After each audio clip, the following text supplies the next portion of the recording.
याद वो गोवंशा जीवकांड में भव्य मार्गणा में पंच परावर्तन का स्वाध्याय हम लोग कर रहे हैं। उसमें से परक क्षेत्र परावर्तन के ऊपर चर्चा हो रही है। तो आपके प्रश्न मुझ तक कुछ पहुंचे, उनकी चर्चा करते हैं। सबसे पहले डॉक्टर शैला दीदी का प्रश्न है चापानेर से। जगन्य अवगाहन धारक जीव लोकाकाश के मध्य के 8 प्रदेशों पर अपनी सारी अवगाहना के मध्यवर्ती 8 प्रदेशों को रखकर जन्म लेना है, मतलब यहां से परक्षेत्र परिवर्तन शुरू होगा। ये जीव सुमेरु के नीचे तलहटी में जन्म लेगा जहां ऊपर भद्रशाल वन है। बिल्कुल ठीक, आप बिल्कुल सही जगह पर पहुंच गए हैं। ये जीव जो जन्म ले रहा है उसकी जितनी अवगाहना है, उसके जितने प्रदेश है जो असंख्यात है, उतने प्रदेश में उसी अवगाहना में, उतने प्रदेश में मतलब एक ही जगह पर, उसी जगह पर वो उन प्रदेशों की संख्या के इतना, उतनी बार वो वहीं पर जन्म लेगा। जैसे उदाहरण में दिया था कि 100, इट मीन्स कि उस जीव ने उतनी बार जन्म लेना है, फिर आगे के प्रदेश पर जन्म लेना, मरण, फिर आगे उसके आगे के प्रदेश पर जन्म लेना। ऐसे 343 घन राजू के पूरे प्रदेश पर जन्म लेना, तब एक क्षेत्र परिवर्तन होगा। बिल्कुल ठीक लिखा है आपने। इससे मुझे 8 प्रदेश में कंफ्यूजन है, वो नहीं समझा।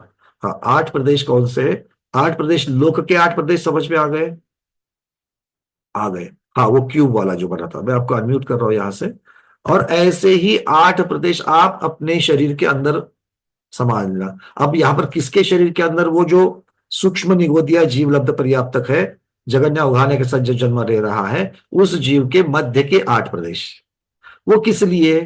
क्योंकि उसकी सारी अवगाहना उन 8 प्रदेशों के इर्द गिर्द है। आकार उसका कैसा होगा?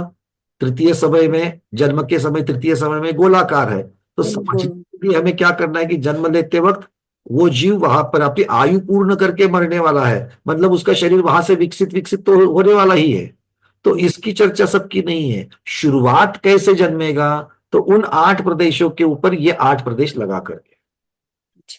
ठीक है, तो ये 8 प्रदेशों को लेकर के 8 प्रदेश लगेंगे। मतलब क्या है कि लोक के मध्य में जीव का मध्य या उसके शरीर का मध्य, ये दोनों को अलाइन कर लिया।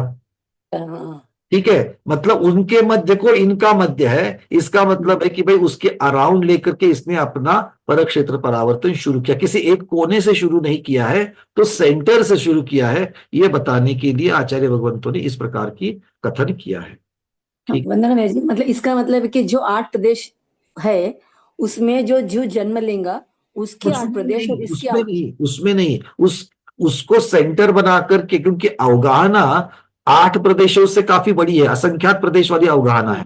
हाँ, है ना। लेकिन उसके उसके जो 8 प्रदेश, साइन किया। उसके जो 8 प्रदेश है हाँ, वो आठ अब प्रदेश और आपको ये 8 प्रदेश। एक छोटा सा उदाहरण देता हूं, मैं आपको छोटा सा उदाहरण देता हूं। आप देखिए, आपके घर में गैस स्टोव रहेगा, गैस का स्टोव, उसमें एक छोटा बर्नर होता है, एक बड़ा बर्नर होता है कि नहीं होता है? हाँ। तो आप जब अपना पतीला उसके ऊपर रखते हो, पतीले के भी अलग अलग साइज होते हैं। अब मान लो बहुत बड़ा वाला पतीला है और नीचे वाला बर्नर उसके सामने तुलना में छोटा है, तो आप कहीं पर भी पतीला रख करके चलेगा क्या? बहुत बार होता है कि आप रखते वक्त तो उसको किसी भी तरह रख देते हैं और बाद में आपको लगता है कि नहीं एडजस्ट करना चाहिए, तो थोड़ा सा आप एडजस्ट करते हैं। कैसे एडजस्ट करते हो? उसके सेंटर को अप्रोक्सीमेटली सेंटर में रखना चाहते हो। क्यों? क्योंकि उस पतीले को नीचे से सब जगह से हीट मिल जाए। ठीक है, तो सेंटर को सेंटर अलाइन करते कि नहीं करते हैं? हाँ हाँ। अलाइन क्या होता है? सेंटर अलाइन होता है, किंतु सेंटर के अराउंड में पतेले का पूरा भी नीचे का जो तलहटी है वो पूरी की पूरी उसके इर्द गिर्द रहती है। हाँ या ना? बस ऐसे ही समझना कि 8 प्रदेश जो है वो बर्नर के जैसे है, गैस स्टोव के। उसके ऊपर वो पतेला, हमारा शरीर जो जीव का है वो पतेले के जैसा है, सेंटर को सेंटर अलाइन हो गया और पूरा पतेले की तलहटी जो उसके आजू बाजू में है। इस प्रकार से थोड़ा सा समझने के लिए 1:1 उदाहरण बता रहा हूं। क्लियर है? अच्छा, ये जो जन्म लेगा तो सुमेरु पर्वत की तलहटी तो काफी बड़ी है, उसका सेंटर अपन ने लिया, तो फिर वो जो वहीं पूरा जन्म लेगा ऐसा उस वही पूरे मतलब प्रदेश में। कितना, अब देखिए सुदर्शन मेरु कितना, उसकी तलहटी कितनी बड़ी बहुत बड़े, हाँ। है ना? बहुत बड़ी है सुदर्शन मेरु की तलहटी, अगर हम योजनों में जाएंगे। और ये तो हम्म। कुछ तो घनांगुल का भी असंख्यातवा भाग भाग, संख्या भाग भाग, हाँ। है, घनांगुल से भी छोटा है। हम्म। और एक घनांगुल से भी जब छोटा होता है, और उसको एक एक प्रदेश करके फिर वहां से निकलना है, मतलब एक तो असंख्यात बार पहले वही की वहीं पर सेंटर में ही जन्म लेगा, और फिर उसकी अगली अगली अवगाहना जो लेनी है वो एक एक प्रदेश को लेकर के चलनी है। अच्छा, इसके बीचों बीच में ये जरूरी भी नहीं है कि वो क्रम से वहीं पर जन्मे, कहीं पर भी जन्म सकता है ना, और कितनी भी बड़ी अवगाहना ले सकता है। अच्छा, जब वो अवगाहना लेगा उसके बाद में, जैसे हमने कल उनको नंबर दिए थे कि भाई 100 प्रदेश है तो 101, 102, 103, तो वो उसके अंदर आना चाहिए, नहीं आएगा तो फिर भी वो वेस्ट मतलब उस परावर्तन की अपेक्षा से काउंट नहीं होगा। तो इन सबको मद्देनजर रखते हुए आपको समझना है कि एक एक प्रदेश मतलब एक एक अणु के इतना प्रदेश, इतना छोटा छोटा प्रदेश है, तो वहां से उसको निकलने के लिए कितना समय लगेगा। आप एक बात को थोड़ा चिंतन में रख दो, घनांगुल का असंख्यातवा भाग लेकर के सूक्ष्म निगोदिया जीव जो है वो तो हमको आंखों को भी नहीं दिखता है, घनांगुल का किसी को अड़ता भी असंख्यात कह दिया, बट वो इतना छोटा है, इतना सूक्ष्म है कि वो मतलब किसी हम लोग किसी को उसको अड़ता भी नहीं है। कर सकते हैं। और ऐसे जीव को एक एक प्रदेश को लेकर के जन्म लेना है, वो भी क्रम से लेगा कि नहीं लेगा उसकी गारंटी नहीं है, कहीं भी लेकर के आ सकता है, और बीच में दूसरी जगह जाएगा तो कितनी समय उसका बीत जाएगा वहां पर मालूम नहीं है। तो वहां से पूरे सुदर्शन मेरु को ही क्रॉस करने के लिए उसको कितना समय लगेगा, बहुत बड़ा समय लगेगा। ठीक है? तो इस प्रकार से समझना, सब लोग समझना इसको, अब इसको वापस दोबारा इसके ऊपर चिंतन करके उसको याद करना बढ़िया से, ठीक है। चलिए, वापस वापस वही वही नहीं आना चाहिए। क्लियर है दीदी, आपके सारे प्रश्न, लगता है एक ही प्रश्न आपका बिल्कुल। 8 बटे। अंदर में। चलिए, अब दूसरा है स्नेहलता दीदी का। स्नेहलता दीदी, आपने बोला है कि उस जीव को अवगाहना और वही जन्म शुरुआत धारण करना पड़ेगा, समझना कि शुरुआत में धारण करना है, मतलब जो असंख्यात प्रदेश है उन असंख्यात प्रदेश के उस संख्या की इतना जगन्य अवगाहना को लेकर के उस जीव को उसी जगह पर जन्म धारण करना है। धारण करेगा ही क्रम से, ये जरूरी नहीं है, किंतु उतनी बार जब तक वहां से नहीं करता है तब तक वो 101 नंबर पर नहीं जाएगा। ठीक है, और फिर से बढ़िया से सब लोगों को हाथ जोड़ करके बता रहा हूं, 101, 100, इनको उदाहरणों को उदाहरण तक ही रखना, नहीं तो कल चर्चा करते हो बोलोगे भैया ने बोला तो 100 प्रदेश होते हैं, आप क्यों असंख्यात कह रहे हो। हाँ, तो जो सुनना है वही सुनना, बाकी चीजों को सिर्फ वहां तक पहुंचने के लिए सीढ़ी जैसा उपयोग करना, नहीं तो कल बर्नर दिखेगा तो फिर, हाँ, 8 मध्य प्रदेश दिखने चाहिए। ठीक है, चलिए, तो 100 जन्म तक धारण करना पड़ेगा, फिर 100 मतलब वो उदाहरण दिया गया है उसके हिसाब से आगे बढ़ेंगे। ठीक है, रूबी जैन दीदी के प्रश्न है। रूबी जैन दीदी, अगर आप हो तो हैंड रेस कर लेना, ताकि अगर और डिटेल्स पे कर सकते हैं। जीव के द्वारा स्व तथा पर परावर्तन अलग अलग होते हैं या साथ साथ होते हैं। स्व क्षेत्र परावर्तन भी अपनी जगह पर चल रहा है, पर क्षेत्र परावर्तन भी अपनी जगह पर चल रहा है, अपने अपने समय से चल रहा है। आप इसको अनंत काल है, जो व्यवहार काल भी है तो अनंत काल है, अनादि अनंत है, तो उसको समझने के लिए हमने कोई एक जगह पर रोक करके वहां से परावर्तन शुरू करते हैं। ये जो कथन किया है वो कथन सिर्फ समझने के लिए है, क्योंकि अगर आप बोलोगे कि भैया 1 घंटे भर में आता हूं, तो 1 घंटे भर में आता हूं मतलब घंटे कहां से शुरू करना है, ये भी तो बोलना पड़ेगा ना। इनडायरेक्टली आप क्या कहते हो कि भैया अभी से शुरू करना, अभी से 1 घंटे में आता हूं। बात समझ में आ रही है, बट सिर्फ इतना कहने से कथन क्लियर, ये तो सिर्फ एक व्यवहार काल का है कि यहां से शुरू करो और 1 घंटे के बाद में मैं आता हूं। वैसे ये परावर्तन एक कहीं एक इमेजिनरी पॉइंट से, विवक्षित पॉइंट से शुरू करना है, समय से शुरू करके फिर देखना है दोनों साथ में ही चलेंगे। स्व और पर परावर्तन मतलब स्व क्षेत्र पर क्षेत्र परावर्तन पूर्ण होने के बाद जीव 8 मूल प्रदेशों को यदि ग्रहण न करे तो क्या उसका नया परावर्तन प्रारंभ नहीं होगा। इसके बारे में कल हमने कहा था कि इसके बारे में कथन हमें पढ़ने में नहीं आया कि भाई किसी का अगर परक्षेत्र परावर्तन पूर्ण हो जाए या स्व क्षेत्र परावर्तन करते करते वो जीव महामत्स्य की अवगाहना तक को प्राप्त कर लेवे, तो फिर अगला भव उसको जो शुरू करना है, अगला परावर्तन जो शुरू करना है वो वापस सर्वजगन्य अवगाहना से शुरू करना है, स्वक्षेत्र में भी और परक्षेत्र में भी। तो जब वो शुरू करना है तो क्या ऑटोमेटिकली नियम से अगला भव उसका होगा क्या, इसके बारे में कथन सुनने को पढ़ने को नहीं मिला है। ठीक है, तो इसके बारे में निर्णय अभी नहीं हो सकता है, किंतु हम गुरुओं को इसके बारे में पूछ सकते हैं। प्रश्न समझ में आया था सबको? ये बहुत महत्वपूर्ण प्रश्न है ये। और मतलब तो क्या नया परावर्तन प्रारंभ नहीं होगा? नया परावर्तन तो प्रारंभ होता ही है, किंतु कैसे, क्या नियम से उसको वो सर्वजगन्य अवगाहना मिलेगी, या फिर वो अलग अलग अवगाहना को प्राप्त करके फिर से बीच में कुछ समय जाने के बाद में सर्वजगन्य को जब आएगा तब वहां से कंटिन्यू करना है, इसका बारे में यहां पर कहा नहीं है। तीसरा प्रश्न है, यदि दोनों परावर्तनों को साथ साथ होना है या भिन्न रूप होना है, जो जीव के हाथ में है या नहीं? जीव के हाथ में कुछ भी नहीं है। जीव के हाथ में क्या है? अपने भाव। क्यों? क्योंकि जो अग्ना, देखो सभी परावर्तनों में जन्म लेने की बात हो रही है, हाँ या ना? अगर हम द्रव्य परावर्तन को छोड़ोगे तो क्षेत्र परावर्तन में, काल परावर्तन में जन्म लेने की बात हो रही है। कर्म परावर्तन जो है उसमें भी कर्म के आश्रव की वर्गणा की अपेक्षा से है।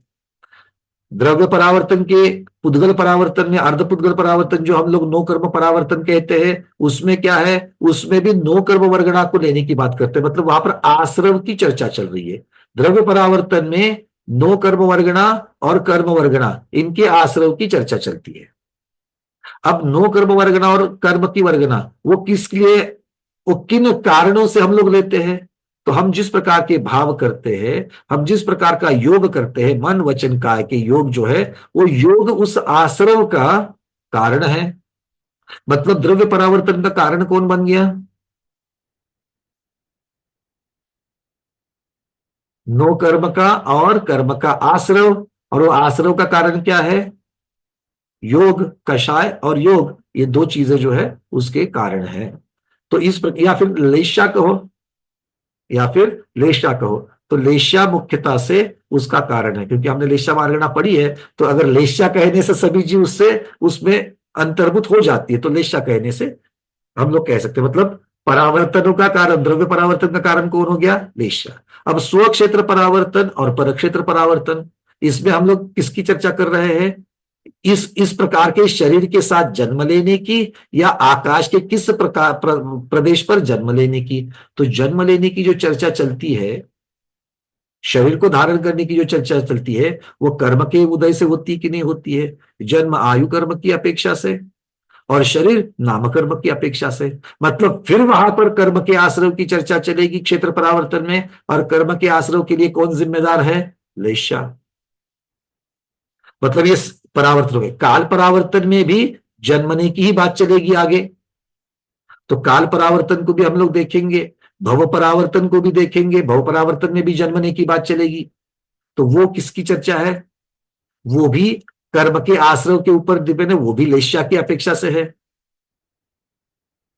और अंत में भाव परावर्तन, वहां पर नाम ही भाव परावर्तन है, जिसमें कषाय आदि के स्थानों की अपेक्षा से रखता है। तो सबके नीचे लेश्या ही कारण है, और लेश्या है इसी, क्योंकि ये पांच क्या है? नाम तो परावर्तन दिए है, भूलना नहीं, ये पांचों संसार कहलाते हैं। द्रव्य संसार, क्षेत्र संसार, काल संसार आदि। और संसार का मूल किसमें है? संसार में हम लोग संसरण अर्थात भटकन किसकी वजह से है? लेश्या की वजह से है। जब तक लेश्या है तब तक भटकना है ही है। ठीक है। हाँ, अब लेश्या शब्द कहने से क्या है कि भाई लेश्या में से हम लोग धीरे धीरे धीरे अशुभ से शुभ की तरफ बढ़े, और शुभ से करके एक दिन अलेश्या जीव बन जाए, लेश्या रहित जीव बन जाए, तब जाकर के क्या हो जाएगा? ये परावर्तन से छुटकारा मिलेगा। क्लियर है? तो ये प्रश्न दीदी का था, बड़ा सुंदर प्रश्न था ये, कि इन जीव के हाथ में है कि नहीं। अब लेश्या किसके हाथ में है बताओ? अगर मैं सारी चीजें, अगर मैं उपादान के ऊपर छोड़ दूंगा, सारी चीजें मैंने कर्म के ऊपर छोड़ दूंगा, कर्म के उदय में मुझे ऐसे भाव हो रहे हैं, होते हैं कर्म के उदय में तो भाव हो रहे, चारित्र मोहनी कर्म के उदय में तो भाव हो रहे हैं, जो हमने बांधा है, किंतु बांधा किसने है और बांधा कैसे है? निश्चय से ही तो बांधा है। अच्छा, दूसरा, चलो बांधा है, अब तक तो हमें अकल नहीं थी, हमें अब तक तो हमें अकल नहीं थी, अब थोड़ी थोड़ी तो आ रही है, मानना ही पड़ेगा, स्वाध्याय कर रहे हो, तो थोड़ी थोड़ी तो आ रही है। और इससे क्या समझ में आ रहा है कि लेशा हम पे बांध करके हमने जो कर्म बांधे हैं वो तो उदय में आएंगे और अपना रूप दिखाएंगे, अपना काम करेंगे, पर मुझे उससे विचलित नहीं होना है। चारित्र मोह का उदय भी हो जावे तो मुझे विचलित नहीं होना है, मुझे सावधान रह करके अपने योग को मंद रखना है। कैसे? बहुत चर्चा हो चुकी है। अंदर से जोर से मान उमड़ रहा है, अहंकार। कोई पूछता नहीं है, ये नहीं करता है, कोई नहीं। अरे क्या था मेरा एक टाइम, मुझे पूछे बिना चीजें नहीं होती थी, है कि नहीं? घर की सब्जी तक मुझे पूछ करके लाई जाती थी, कितनी लाओ, क्या करूं माँ जी, क्या करना है माँ जी, क्या करना है। और आज मुझे पूछा भी नहीं जाता, एक कोने में मैं बैठती हूँ, कहाँ गई, क्या कर रही हूँ, कुछ नहीं, कोई पूछता नहीं है। ये कौन कह रहा है? आपनी, आपका अहंकार। मान कषाय चारित्र बोनिय कर्म जो बांधा था ना, वो। और कब बांधा था? जब हमें अच्छा लगता था, जब सारी चीजें माँ जी को पूछ करके की जाती थी तो माँ जी को बड़ा आनंद होता था कि नहीं होता था? झूठ नहीं बोलना। किसको पूछ रहे? भाई माँ जी को पूछ रहा, आपको नहीं पूछ रहा।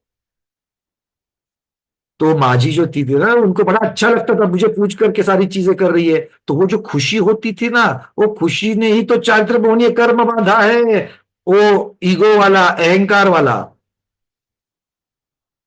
और माँ जी नहीं, बाबूजी आप भी अपने साथ में लगा लेना, क्योंकि माँ जी को जितना पूछा जाता है उससे ज्यादा बाबूजी को पूछ करके करने की अपनी यहाँ परंपरा है। आया ना? तो बाबूजी को तो कितना संभलना होगा, घर में भी और दुकान में भी, सब जगह पर। तो ये बातें जो है ये तो उदय में आ गई, पर अबे भाई उदय में तो आने दो भाई, आप तो अहंकार बांधा था तो अच्छा बोल, अहंकार बांधा था तो क्या उदय में ममता आएगी? अहंकार बांधा था तो अहंकार ही आएगा, समता तो नहीं आएगी उदय में। तो अहंकार उदय में, अरे आने दो। अब मैं इतना तैयार बैठा हूं कि अहंकार आएगा तो भी शांतते सुनूंगा। बात ठीक है? हो गया, आपने योग बंद कर दिया, निश्चय शुभ हो गई, नए बंधने वाले कर्म का आश्रव बिल्कुल ना के बराबर हो गया, और अगर कुछ बंधेगा तो भी शुभ बंधेगा। क्लियर? तो इस प्रकार से ये अपने हाथ में है क्या? बिल्कुल जीव के हाथ में है, क्योंकि जीव के हाथ में अगर नहीं होता तो फिर कोई भी जीव इस संसार के चक्र से बाहर नहीं जा सकता। और संसार के चक्र से बाहर गए कितने हैं? एक दो तीन चार कितने? अरे अनंतानंत है। उन्हीं को तो हम लोग नमोस्तु करते, बोलो अनंतानंत सिद्ध परमेष्टि भगवान की जय। किस लिए नमस्कार किया आपने? उन जीवों को। उनमें से एक भी तो आपके पहचान का था क्या? तीर्थंकरों के नाम छोड़ दो, कुछ पदधारियों के नाम छोड़ दो, भरत चक्रवर्ती, बाहुबली भगवान वगैरह को छोड़ दो, गजकुमार मुनिराज आदि का छोड़ दो, पांडव मुनिराज को छोड़ दो। वो कितने हैं? गिने चुने हैं, गिनती करोगे तो 100-200 के ऊपर नहीं जाएगी गिनती। और अनंतानंत है, जो पहचान वाले नहीं है, जिनके बारे में, जिनके वो कैसे मोक्ष गए, उनका क्या चरित्र था, कुछ भी हमको पता नहीं। पता है कि सभी सभी सिद्ध परमेष्टि को पहचानते, उनकी पूर्व पर्याय को नहीं पहचानते, तो भी हाथ जोड़ करके भक्ति भाव से नमोस्तु करते, अर्घ चढ़ाते। इतना ही नहीं, अष्ट द्रव्य से पूजन करते हो कि नहीं करते हो? तो किस चीज के लिए करते हो? वो मुक्त हो गए हैं, इसका मतलब है उनके पुरुषार्थ को नमोस्तु किया जा रहा है। कौन सा पुरुषार्थ? इस भटकन से निकलने का पुरुषार्थ जो उन्होंने किया है उसको। तो ये किसके हाथ में था? अगर जीव के हाथ में नहीं होता तो सारे सिद्ध परमेष्टि हो जाते, और अगर जीव के हाथ में नहीं होता तो सारे संसार में भी रह जाते, क्योंकि कर्म तो बांधे थे और कर्म तो उदय में आएंगे। सब कुछ कर्म के ऊपर अगर छोड़ देंगे, सब कुछ उपादानी करता है, तो फिर मोक्ष कैसे जाते? आ रही है बातें समझ में?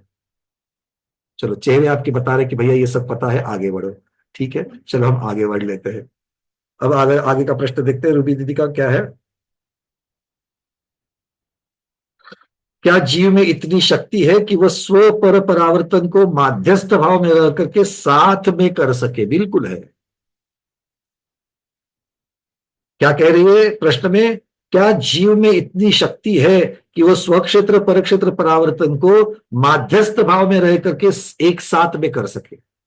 अब माध्यस्थ भाव में रहना मतलब क्या है? कि ना शुभ ना अशुभ।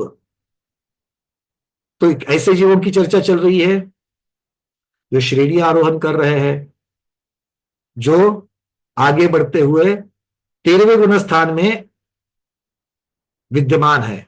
तो 13वें गुण स्थान में तो पूरा का पूरा माध्यस्थ भाव है कि नहीं, क्योंकि भाव मन ही चला गया, माध्यस्थ भाव है कि नहीं है। और बहुत सारे यहाँ पर छठे सातवें गुण स्थानवर्ती मुनिराज भी उसका प्रयास कर रहे हैं, बहुत सारे पंचम गुण स्थानवर्ती व्रति अनुव्रति जो है वो भी उसके लिए प्रयास कर रहे हैं।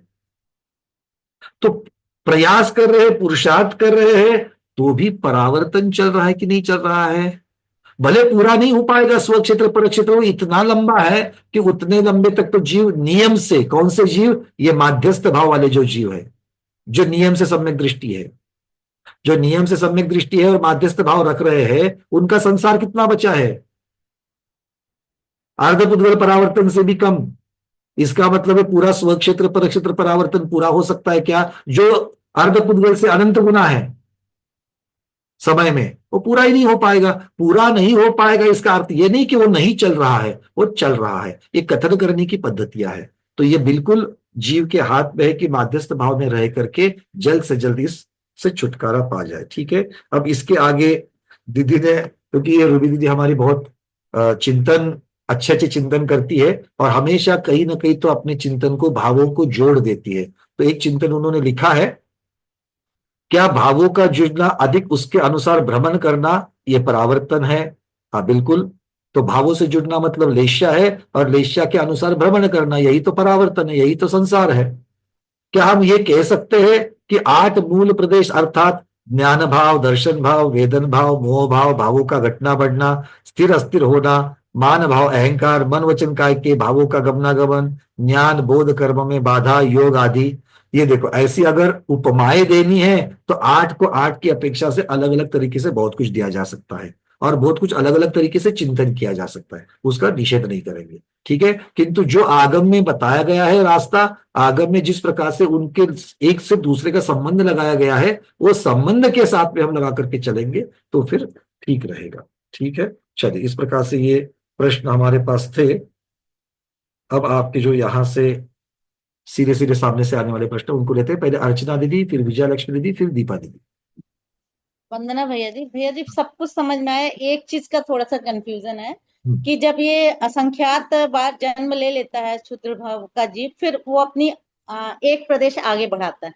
तो जो एक प्रदेश आगे बढ़ता है तो उसमें पुराना जो शरीर है उसका एक प्रदेश पुराने शरीर से ज्वाइंट होना चाहिए, मतलब उसको लगा होना चाहिए ऐसा। देखो, अब क्या है ये कि चीज 100 प्रदेश तक तो बात खत्म हो गई, और 100 प्रदेश जब खत्म हो गया तो उसका शरीर भी खत्म हो गया है। अब शरीर इसलिए है क्योंकि शरीर के अंदर आत्मा है और जन्म लेने के लिए उसके साथ संबंध लगा रहे हैं। तो वो वाला भव तो पूरा हो गया, अब अगला भव उसको जन्म लेना है। अब 101 नंबर का जो प्रदेश है, ये 100 प्रदेश यहां पर है, मान लीजिए मुट्ठी है, ये मुट्ठी मेरी 100 प्रदेश की है। ठीक है, और 101 नंबर का प्रदेश यहां पर है, यहां पर ऊपर है। ठीक है, करांगुली की बिल्कुल ऊपर है। अब 101 नंबर का प्रदेश जो है, इस 101 नंबर प्रदेश को अब जब अगली बार जब जन्म लेना है तो उस प्रदेश को उस जन्म के जगह के अंदर होना जरूरी है। कहाँ अच्छा, अंदर? ओके। अंदर लेना है तो मेरे शरीर की अपेक्षा से अंदर लेना है। तो यहां नहीं से अंदर ले सकते हो, यहां से अंदर ले सकते हो, यहां से अंदर ले सकते हो, पांव से, हाथ से, कहीं से भी वो जो आकार है शरीर का जन्म लेते वक्त का, वो 101 नंबर वाला अंदर होना चाहिए। ये बात ये मैं समझ में आ गया, आ गया। अभी समझ में आ गया, बिल्कुल समझ में आ गया। यहां पर फिसलन है, उसको अच्छी तरीके से समझना। अब होगा क्या, अब हो सकता है कि 100 वाला यहां पर था, 101 वाला, और 100 उसके नीचे थे। अब मान लो आपने जो जन्म लिया है वो ऊपर से ऐसे ले लिया, और 101 वाला जो है वो अंदर तो आ गया, किंतु 101 के साथ में 101 वाला तो अंदर, किंतु और नए वाले और 200 अंदर आ गए नई अवगाहना के। तो क्या उनको भी हम लोग कवर कर दिया कहेंगे? नहीं कहेंगे। उनको, उनकी यहां पर विवक्षा नहीं है, सिर्फ 101 नंबर वाले की विवक्षा है। अब उसके नहीं ये भाव पूरा हो जाएगा, फिर 102 वाले को जन्म लेते वक्त अपने आकार के अंदर लेना है, कभी भी ले लो। 102 नंबर वाले को अंदर लेना है, आकार के अंदर आना चाहिए, और उसका ही, उसकी अपेक्षा से ही जन्म माना जाएगा।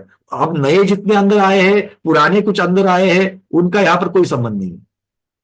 जिनकी हाँ भैया सर। जिन नहीं हुआ है, अंदर आए हैं, तो भी उनके ऊपर तो क्रम से आएगा ही आएगा। नहीं नहीं, बिल्कुल समझ में आ गया। एक्चुअली मेरे दिमाग में क्या था कि पुराने शरीर वाला जो छोड़ दिया ना, वो जगह वाला भी कुछ स्पेस मतलब वो अंदर आने चाहिए, तो मैं उसके देखो, कारण कंफ्यूज हो रही थी बस। अब देखो समझ 101 में आ गया। है, और किसी भी जीव क्या होगा ना, एक प्रदेश से तो बड़ी होगी, तो एक 101 नंबर को लेना है तो 101 मतलब उसके पहले के आजू बाजू के कुछ ना कुछ तो, कुछ नए कुछ पुराने भी तो अंदर आएंगे, उसको तो ही वो सोचना है। सही। अंदर आए हाँ थे। नहीं, अभी समझ में आ गया 100%। बहुत बढ़िया। बिल्कुल समझ। चलो, विजय लक्ष्मी जी। कि परस्थान परिवर्तन करते हुए अच्छा, जीव, हाँ परक्षेत्र सॉरी, तो जीव अगर समझो पूरे लोकाकाश के सब प्रदेश को किया और लास्ट को उसको सिद्धशिला का एक प्रदेश रह गया तो उसका पूरा एक हो जाएगा, तो तभी वो जीव मुक्त हो सकता है कि लास्ट का उसका प्रदेश रहे तब। ये तो बहुत अच्छा प्रश्न है। मुक्त होने के लिए ऐसा नहीं कह सकते कि मुक्त होना है। अब आप ये समझना है कि सिद्धशिला के यहाँ पर जो जन्म लेगा वो कौन से पर्याय में जन्म लेगा। सिद्धशिला के नजदीक लेना है तो या तो सिद्धशिला के अंदर लेगा तो पृथ्वी का एक होगा, और ऊपर लेगा तो वायु का एक होगा, या जल का एक होगा, है कि नहीं है। तो इसका मतलब क्या हो गया, क्या उन पर्यायों से मुक्ति है। नहीं उससे नहीं, मैं क्या बोल रही, अभी जीव अलग अलग, वो जीव अलग अलग धारण करता है ना, मतलब मनुष्य जन्म भी धारण कर सकता है वो जीव परस्थान मनुष्य परिवर्तन जन्म करते होता है। धारण करके, मनुष्य जन्म धारण करके वहां तो नहीं जाएगा सिद्धशिला पर। नहीं समझो उसने उसका मतलब उत्तम चर्म शरीर ही है सब उसके वो अरे जो सब सिद्धशिला पर कैसे जाएगा। नहीं नहीं उसने मतलब, मेरा मतलब उस भव में उसने वो मतलब सब क्राइटेरिया पूरा किया जिससे मोक्ष जाने के जो मतलब क्राइटेरियाज है वो कर कर उसने दीक्षा ली, मुनि ली, उसी जन्म से मोक्ष गया, तो उसका एक ही प्रदेश बच गया था पूरा परस्थान परिवार पर क्षेत्र परावर्तन करने के लिए एक प्रदेश बचा था पूरा कंप्लीट होने के लिए। अब तो समझ लो, अब ऐसा समझ लो, थोड़ा सा मैं आपके भावों को चेंज करता हूं। सिद्धशिला वाला प्रदेश बच गया था ऐसा सोचने से तो ये वाली गुत्थी नहीं सुलझेगी, क्योंकि अंतिम भव तो वहां नहीं होना है। तो ऐसा मानते कि अढ़ाई दीप में अभी जहां जन्मा है, अंतिम भव में जहां जन्मे हो, वो वाला प्रदेश बच गया था। नहीं नहीं उसका मतलब परस्थान पर क्षेत्र कंप्लीट ही नहीं हो गए समझो, तो एक लास्ट बचा और उसी भाव में मोक्ष दिया तो कंप्लीट नहीं हो गया ना तो ये वो तो सीधे सीधे कंप्लीट होने की प्रदेश। कंप्लीट होने की चर्चा ही नहीं है। कंप्लीट हो भी सकता है, कंप्लीट नहीं भी हो सकता है। क्यों, हाँ क्योंकि आप आदि कहाँ से ले रहे हो उसके ऊपर डिपेंडेंट है। अगर आप इस प्रकार से मान करके चल रहे हो कि 343 राज्यों में के सभी क्षेत्रों के ऊपर जाकर के आ गया है, एक हाँ पॉइंट बचा था वो मनुष्य क्षेत्र में था, और मनुष्य क्षेत्र में अंतिम भव जो है वो संयोग से वहीं पर हो गया। ये सिर्फ उदाहरण के लिए ले रहे हैं। तो अगर मान नहीं लो वहां पर हो गया तो भाई कह सकते हैं कि उस अपेक्षा से अंतिम भाव में उसका परावर्तन पूर्ण हो गया, उस पर कोई निषेध नहीं है उसका। हाँ हाँ ऐसा मुझे वो पूछना था, क्योंकि ऐसा तो नहीं है कि वो उस प्रदेश पर जन्म लिया तो ही उसका पूरा पर क्षेत्र परिवर्तन कंप्लीट हो गया। ऐसा नहीं है कि वो मतलब दूसरी तरफ भी जन्म लेता तो उसको काउंट नहीं करते हम लोग ना। देखो, मोक्ष जाते वक्त कोई परावर्तन पूरा होना चाहिए या नहीं होना चाहिए इसका कोई नियम नहीं है। अच्छा ऐसा कुछ सबसे किया पहली नहीं। बात यह है, इसलिए सबसे पहली बात यह है कि दोनों का संबंध लगाने के लिए हम खींचातानी ना करें, क्योंकि परावर्तन जब इसकी चर्चा कर रहे हैं कहीं पर भी सिद्धांतों को हम बाधा नहीं पहुंचा सकते। तो अगर आप सिद्धशिला की चर्चा कर रही हो तो वहां पर तो स्थावर की अपेक्षा से ही जन्म होगा। अगर आप अंतिम भव की चर्चा कर रहे हो तो वो मनुष्य जन्म। मनुष्य लोक से ही जाना पड़ेगा, और ऐसा तो है ही नहीं है। हाँ, अगर कोई कहे कि भाई अंतिम मनुष्य जन्म आपने जहां पर लिया वो वाला एक प्रदेश बच गया था और उसी जगह पर आपने जन्म ले लिया, तो उसका निषेध भी कोई नहीं कर सकता है, क्योंकि इस प्रकार हो का सकता है, बात नहीं। मतलब उसका पूरा परावर्तन कंप्लीट होकर फिर वो मोक्ष जा सकता है। क्योंकि परावर्तन अब किसी अपेक्षा से है, उसका और मोक्ष जाने का ऐसा सीधे सीधे संबंध नहीं है। वो पात्रताओं में नहीं है कि पूरा ही होना चाहिए या इतना ही कंप्लीट होना चाहिए, ऐसी कोई बात नहीं है। तो इसलिए कोई जीव जा सकता है मोक्ष, ऐसी कोई बात नहीं। ठीक है। नहीं, पण वो जो जीव है कि नहीं, मतलब समझो ऐसा अपन करते हैं कि पूरा उसको काउंटिंग बरोबर नहीं। आप समझे ये प्रदेश में जन्म लेना, उसके पहले नहीं जन्मा, दूसरे प्रदेश में जन्मा, तो उसको काउंट नहीं करते। बाजू का प्रदेश मतलब ऐसा हम पूरा करें तो जो परक्षेत्र परावर्तन कंप्लीट होता है ना। कौन से जाना है, बिल्कुल ठीक। हाँ, तो फिर मैं वही बोल रही कि लास्ट जब उसका एक प्रदेश बचता है तो फिर तब वो मोक्ष जा सकता है। ऐसा ये रूल कोई नहीं है, ऐसा रूल कुछ नहीं है। ये महत्वपूर्ण होगा कि नहीं होगा?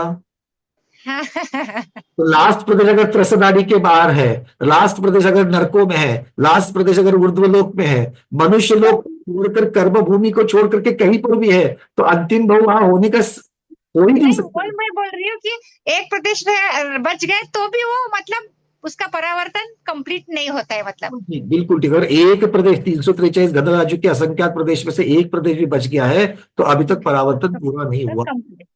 हाँ, और हाँ। वो अंतिम को पूरा करने के लिए उसको फिर अनंत वर्ष लग सकते हैं, ये भी पॉसिबल है। और ऐसा भी है कि लास्ट जो प्रदेश रहा मतलब मनुष्य जन्म में, वहीं उसने जन्म लेकर मोक्ष भी जा सकता है और पूरा परावर्तन कंप्लीट भी कर सकता है। ऐसा भी हो सकता है। ऐसे भी हो सकता है, बिल्कुल ठीक।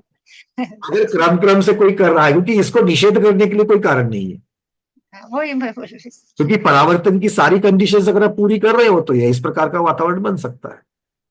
वही, चल, क्योंकि लास्ट जन्म में वो तो फिर कर सकते हैं, मनुष्य जन्म लेकर उसी प्रदेश में जन्म लिया तो हो सकता हमारी सोच जो है, बस हम लोग जो चिंतन कर रहे हैं वो आगम के परिप्रेक्ष्य में हो गई, इतनी ही सी बात है।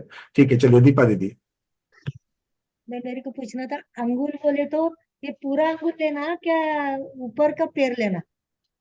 तीन अंगुल का क्या? तीन चौथाई घनांगुल बनता है सुच्चांगुल से, और ये सुच्चांगुल बनेगा उत्सेद अंगुल से, व्यवहार अंगुल से। तो व्यवहार अंगुल मतलब 3/4 इंच ले लेना। अब वो आप तो जो एक छोटा पैर है। हो, आप जो उंगली दिखा रही हो उसके ऊपर वाला पैर का ये अलग है। अरविंद जी दिखाएंगे उसका अलग है, हमारी सुनीता बर्जनी दिखाएंगे उसका अलग है। तो ये नहीं, 3/4 का उत्सेद आंगुल बता दिया है, तो 3/4 का उत्सेद आंगुल, उससे 500 गुना प्रमाण आंगुल, बस। और इसीलिए तो आत्मांगुल की भी जब चर्चा चलती है तो उन उन जमाने के चक्रवर्ती की अपेक्षा से वर्णन होता है, उस जमाने के एक पुरुष की अपेक्षा से वर्णन होता है। ठीक है, चलिए। और यहां पर तो सुच्चांगुल की चर्चा चल रही है, घनांगुल के असंख्यात विभाग प्रमाण, तो उसमें उसमें सुच्चांगुल उत्सदांगुल की अपेक्षा से ले लेंगे। नीरज जी। वंदना भैया, वंदना जैसे बोलिए। कि जीव के अनादि अनंत काल से भव्य अभव्य भाव होते हैं जिस भी जीव के, तो वो लोकाकाश प्रमाण अवगाहना धारण करता है। कोई लोकाकाश। भी जीव अवगाहना उसकी मेन जो पर्याय है, यानी कि परक्षेत्र परावर्तन करता है लोकाकाश का। तो उसके अंतर्गत जो उसके अंतर के जो भाव है, तो वो स्वक्षेत्र में रहेंगे, परक्षेत्र में रहेंगे। नहीं, स्वक्षेत्र और परक्षेत्र का एक दूसरे के साथ में संबंध ही नहीं है, क्योंकि कभी दोनों अलग अलग चल सकते हैं, कभी दोनों जगह पर ऐसी एक कोई गुत्थी आवे कि जो शरीर चाहिए था, जो शरीर की अवगाहना चाहिए थी, और जो लोकाकाश का प्रदेश चाहिए था, वो दोनों एक ही जगह पर उसको एक ही भाव में मिल जाए, ऐसा भी हो सकता है। नहीं, जैसे लोकाकाश प्रमाण जीव है कोई भी असंख्यात परदेशी, वो तो इतनी अवगाहना बड़ी तो होगी नहीं, अवगाहना इतनी बड़ी तो होगी नहीं ना किसी भी जीव की। जो लोकाकाश प्रमाण है वो तो सिर्फ केवल ज्ञान के समुद्घात की अपेक्षा से लोकाकाश प्रमाण बन जाता है। अच्छा अच्छा, तो वो तो शुद्ध आपको जन्म शुद्ध लेने या शुद्ध भाव या लेसर रेट भाव वाला हो गया वो तो। यहाँ पर तो जन्म लेने की अपेक्षा से है, जन्म लेने की अपेक्षा से तो जो जगन्य अवगाहना और उत्कृष्ट अवगाहना, इनके बीच में ही कहीं ना कहीं तो होगा वो। नहीं, तो लोकाकाश जो प्रमाण बता रहे हैं अपन, तो लोकाकाश प्रमाण एक क्षेत्र से एक क्षेत्र बढ़ता जाएगा, तो कभी ना कभी लोकाकाश प्रमाण तो होगा ना उसका। नहीं नहीं नहीं नहीं नहीं, आप समझे नहीं, इसको थोड़ा अलग ले रहा। परक्षेत्र के परावर्तन की अगर बात कर रहे हो, परक्षेत्र जी जी। परिवर्तन में जो अवगाहना संभव है, अच्छा अच्छा। में से जो उत्कृष्ट तक जो अवगाहना संभव है, उन अवगाहना को साथ में आपको उस आकाश प्रदेश पर जन्म लेना है। हाँ, जैसे एक क्षेत्र में जितनी अवगाहना। 64 अवगाहना यंत्र के बाहर की कोई अवगाहना नहीं है, तो उन जी। अवगाहना की जो अवगाहना संभव ही नहीं है, उस अवगाहना के साथ में जीव जन्मेगा कैसे? हाँ, वो तो नहीं जमेगा। है ना? बाकी लोकल तो कास्ट प्रमाण जो जीव की बात करेंगे अपन अर्थ ये आगे चल होता के। है, इसका अर्थ ये होता है कि जो जो संभव अवगाहना है उनमें से किसी एक अवगाहना को लेकर के एक एक प्रदेश को पादाक्रांत करते हुए पूरा लोक पूर्ण करना है। तो इसको ऐसे भी तो बोला जा सकता है, जैसे एक जीव द्वारा एक देश में जितने क्षेत्र वो रोक करके रहता है, उतनी उसका स्वक्षेत्र है और उसके बाहर का प्रक्षेत्र है। इस तरह से भी बोला जा सकता है। बिल्कुल, स्व क्षेत्र को शरीर की अवगाहना के साथ चलेंगे, और पर क्षेत्र आकाश की अपेक्षा से वर्णन है, आकाश प्रदेश की अपेक्षा से वर्णन है। तो प्रक्षेत्र में जो परावर्तन होगा, जैसे मेरी अवगाहना जैसे मान लो 5.7 इंच है, तो मैं स्व क्षेत्र में विद्यमान हूँ अभी, और ऐसे सामायिक वगैरह में बैठा हूँ, तो जैसे ध्यान लग रहा है, तो प्रक्षेत्र अवगाहना के अंतर्गत जाना होगा नहीं होगा? ये परावर्तन में इसकी चर्चा ही नहीं है। नहीं है इसकी। वो जो आप सारी चीजें कह रहे हो, वो स्वस्थान जो स्पर्शन या क्षेत्र की जो चर्चा चलती है, जीव के क्षेत्र की, मतलब जो हम लोगों ने लेशा मार्गणा की अपेक्षा वगैरह जो वर्णन किया था क्षेत्र अधिकार का वगैरह, जी चूंकि जी आप ही जीव है और जीव ही लेशा है, तो जी जी। लेशा का आकार कितना है, तो उस लेशा ने कितना आकार आकाश में अवगाहनों को प्राप्त किया है, कितना व्याप्त किया है, उस प्रकार से स्वस्थान परस्थान की चर्चा थी, वो अलग है। यहाँ पर स्वक्षेत्र और परक्षेत्र में जन्मने की अपेक्षा और शरीर को धारण करने की अपेक्षा, तो शरीर कौन सा धारण कर रहे हो, वो नो कर्म के जो प्रदेश है उन प्रदेशों को एक एक अधिक करते हुए हमको धारण करना है, और जी पर क्षेत्र में आकाश के एक एक प्रदेश के ऊपर जो भी पॉसिबल अवगाहना है उस अवगाहना के साथ में, पर क्षेत्र परावर्तन में अवगाहना इंपॉर्टेंट नहीं है, आकाश का प्रदेश इंपॉर्टेंट है, और स्व क्षेत्र परावर्तन में आप कहां पर जन्मते हो, आकाश में कहां जन्मते हो वो महत्वपूर्ण नहीं है, किंतु आपका शरीर का जो आकार है उसके जो प्रदेश की संख्या है वो महत्वपूर्ण है, नो कर्म की। काउंट काउंट पर प्रदेश में जो जन्म लेता है उसी अनुसार करना है। फिर से बोलिए। जो 100 के बाद जो जन्म लेगा 101 में, तो 101 ही काउंट करना है। 110 पे जन्म लेगा तो वो काउंट नहीं करना है। बिल्कुल ठीक, बिल्कुल ठीक, बिल्कुल ठीक। और 101 को जन्म लेते वक्त अगर 107, 108, 110 भी अगर अंदर आए हैं तो भी उनकी कोई काउंटिंग नहीं, 101 की काउंटिंग होगी, फिर जाकर के फिर उनकी फिर क्रम से होगी वापस। हाँ, मतलब इसीलिए क्योंकि ये 3 डायमेंशनल चीजें चल रही है।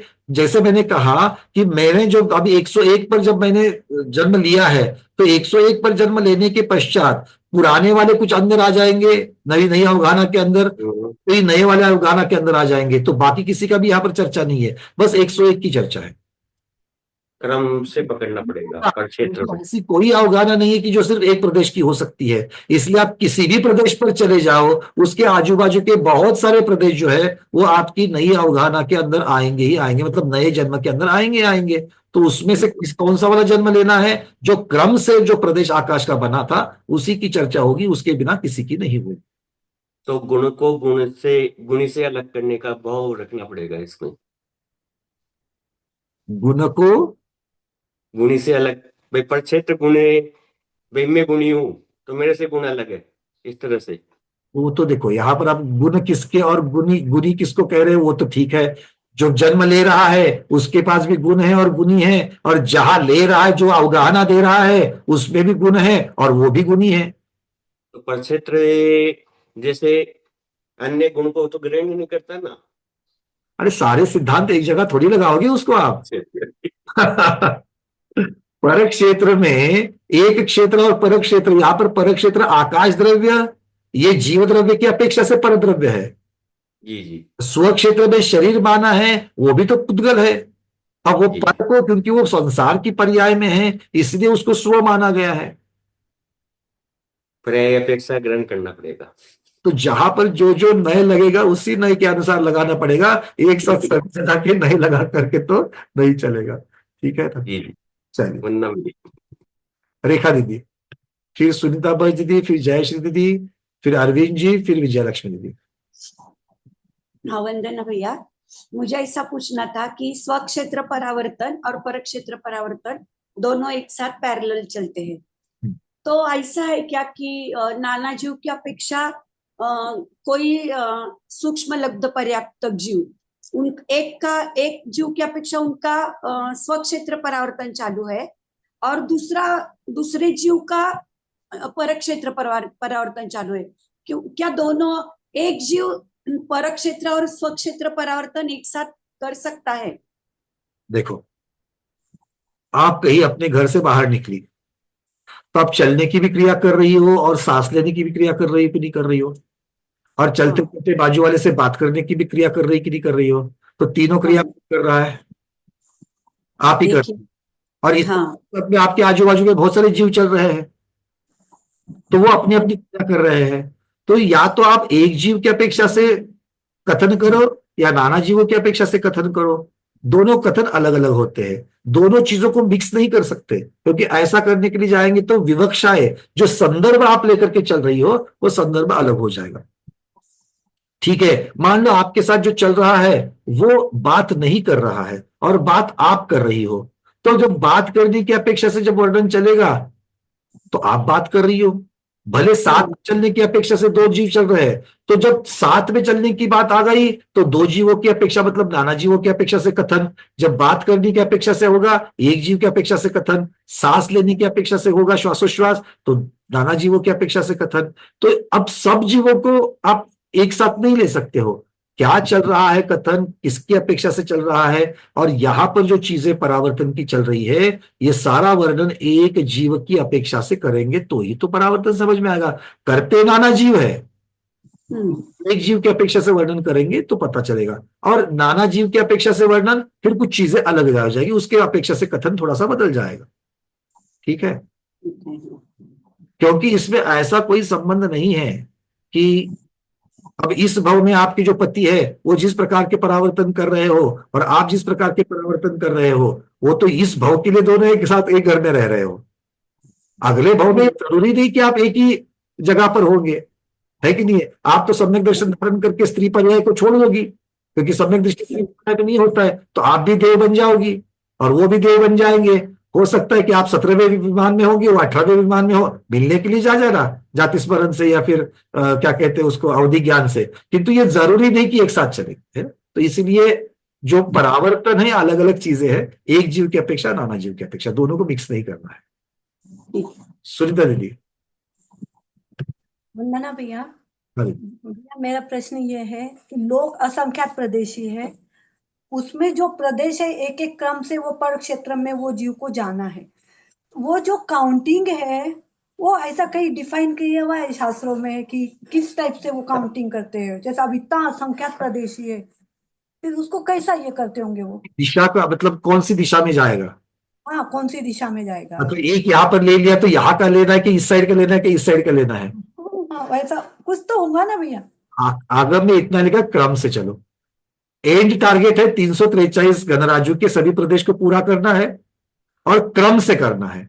और इसीलिए अगर आप 8 3 डायमेंशन को देख लेते हो और शुरुआत 8 प्रदेश से चल रही है, तो 8 प्रदेश के साथ में जो असंख्यात प्रदेश चल रहे हैं वो तो पूर्ण हो गए। अब असंख्यात को सभी दिशा से एक एक प्रदेश लगा हुआ है, आया ना, लगेगा। सभी दिशा से एक एक प्रदेश लगे हुए हैं पूरे सरफेस के ऊपर, तो उसमें से एक लेना और उस दिशा में चले जाना, फिर उसको लगा हुआ दूसरा, उसको लगा हुआ तीसरा, उसको लगा हुआ चौथा, उसको लगा हुआ पांचवा, क्रम से आपको जाना है। बस इतनी से पचा, इसके बारे में और कोई विस्तृत जानकारी इन्होंने नहीं दी है। क्यों? क्योंकि अंत में 343 पूरे करने ही करने। क्यों? परावर्तन क्या है? परावर्तन आपको काल दिखा रहा है, किस तरीके से आप इस संसार में भटक रहे हो। तो ये संसार में भटकने का तरीका, उसे परावर्तन कहा है, और उसको लगने वाला काल। तो उसमें आने वाली सारी कंडीशंस एक बार आपकी पूरी हो गई तो बात खत्म। उन्होंने यहां पर क्रम दिया है, वो क्रम के हिसाब से जाना पड़ेगा। अच्छा, और एक जीव का स्व क्षेत्र परावर्तन खत्म हुआ, पर क्षेत्र परावर्तन खत्म नहीं हुआ, पर पूरा फिर क्षेत्र परावर्तन कैसा चलेगा उसमें? देखो, कहने के लिए है कि दोनों सब सारे परावर्तन एक साथ चल रहे हैं, तो क्षेत्र परावर्तन में उन्होंने कहा कि स्वक्षेत्र परावर्तन और परक्षेत्र परावर्तन दोनों का काल समान है। अगर आपने प्रारंभ एक जगह से किया है तो दोनों का एंड भी एक जगह पर होगा। कर्म परावर्तन नो कर्म परावर्तन लगने वाला काल समान है, दोनों साथ में शुरू हो रहे हैं तो खत्म भी एक साथ होंगे। अच्छा, ठीक है, पर यह समझने के लिए कथन दिया गया है, ऐसा कभी होगा नहीं। अच्छा। ठीक ठीक है, है भाई। क्योंकि हाँ, जिसकी आदि होगी उसको अंत होगा, अच्छा, और काल को ना आदि है ना अंत है, इसलिए उस काल में से समझने के लिए किसी विवक्षित समय से, एक पर्टिकुलर समय से रेफरेंस लेकर के आप चर्चा शुरू कर रहे हैं, वो भी समझने के लिए। क्यों? क्योंकि हम अनंत को नहीं समझ सकते।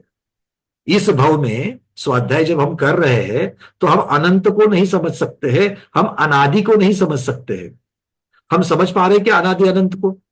नहीं नहीं नहीं वो समझ तो उसकी अपेक्षा से आदि नहीं है, वो अनादि। इतनी सी परिभाषा को लेकर के चल रहे हैं, बट क्या उसको महसूस कर पा रहे हो? नहीं।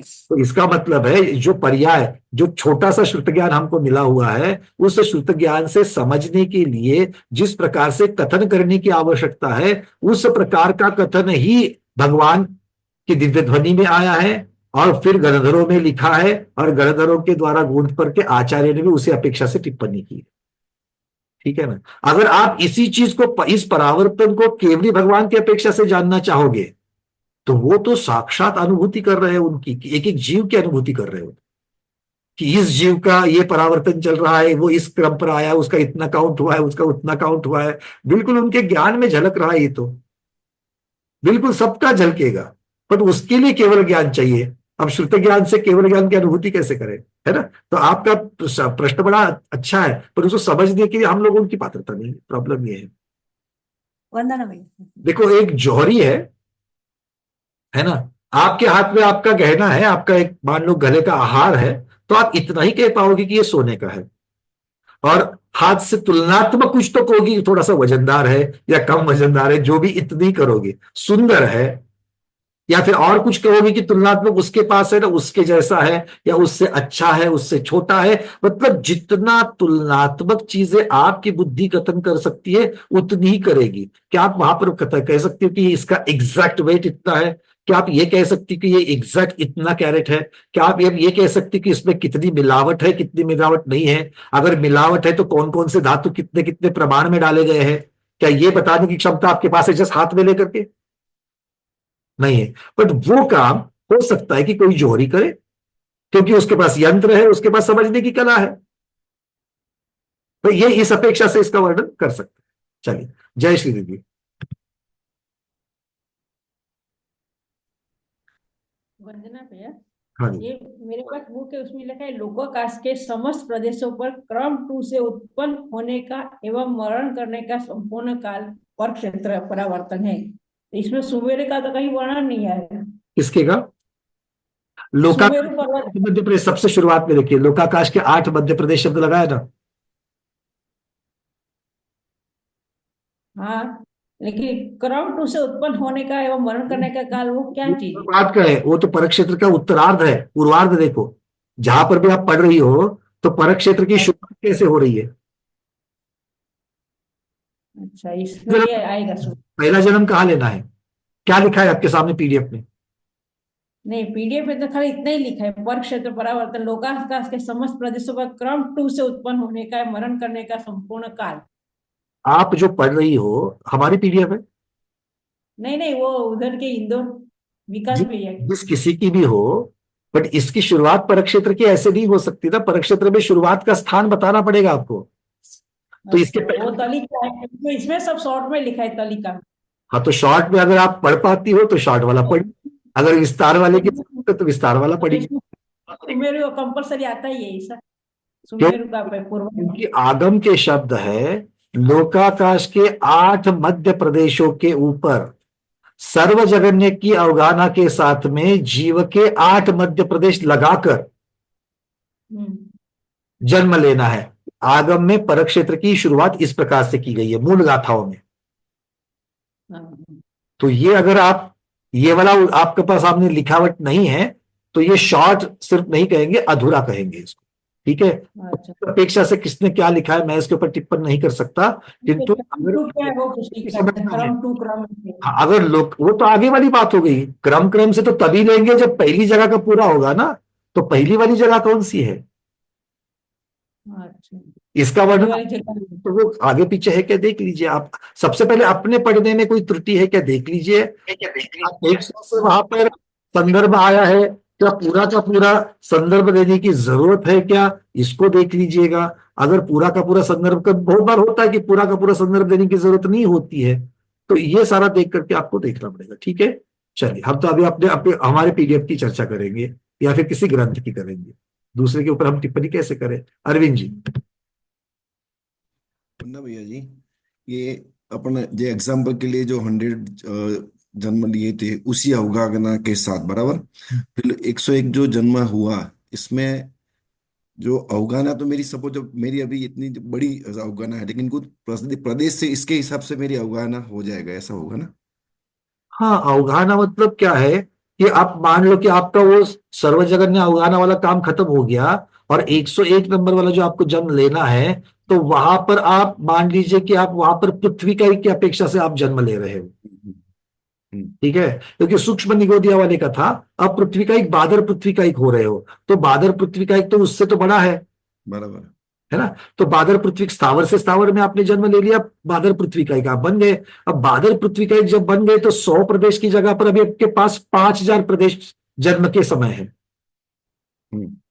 क्योंकि सभी जीव सर्वजगन्य अवगाहना लेकर के थोड़ी जन्मेंगे। हम लोग अपनी माता के कोख में जब जन्म लिया तब हम कितनी अवगाहना के साथ में आए थे?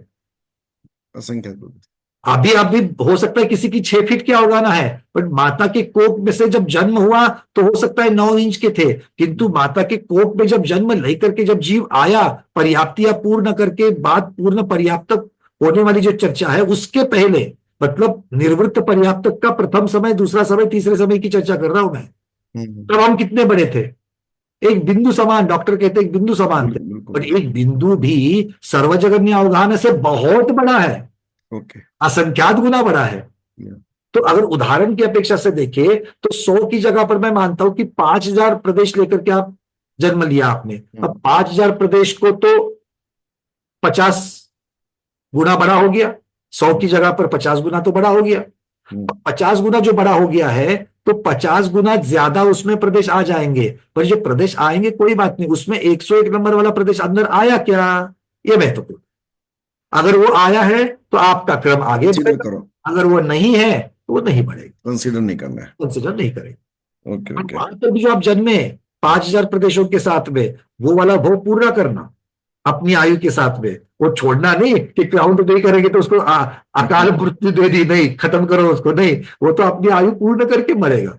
और आयु मतलब अकाल मरण है तो अकाल मरण है, नहीं है तो नहीं है, तो जो भी उसकी आयु है वो आयु पूर्ण करेगा। फिर अगले भव में देखा जाएगा कि अगला भव कहाँ जन्मते हो, वही जन्मते हो क्या दूसरी जगह जन्मते हो, और छोटी 4000 वाली अवगाहना लेकर के जन्मते हो या 10,000 वाली अवगाहना लेकर के जन्मते हो। अगर 10,000 वाली है, 4000 वाली है, 1000 वाली है, जो भी है, तो भी क्या 101 नंबर आपके अंदर आ गया जन्म के समय?